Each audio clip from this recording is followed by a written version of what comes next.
मागील वर्षी नागपूर शहरामध्ये आलेल्या महापुराने तांडव मचावला होता आणि त्यापासून धडा घेत महानगरपालिकेने आता पावलं उचलायला सुरुवात केली आहे। नागपूर शहरातील तीनही नद्या आणि शहरातील वाहणारे नाले साफ करण्याचं अभियान त्यांनी सुरू करण्याचं ठरविलेलं आहे आणि त्या दृष्टिकोनातून प्रयत्न सुद्धा सुरू झालेले आहे।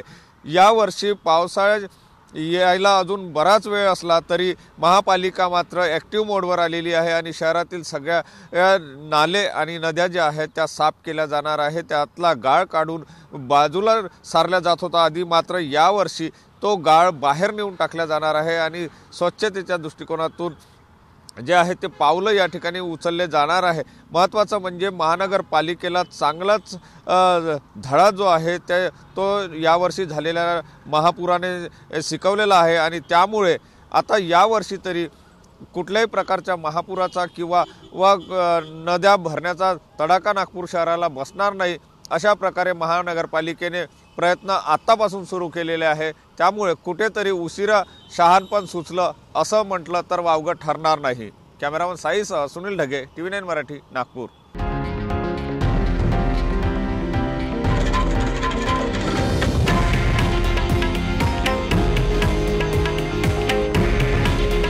हे आहे देशातील नंबर 1 न्यूज नेटवर्क आणि आपण पाहत आहात TV9 मराठी। काळजी तुमची, हित महाराष्ट्राचं।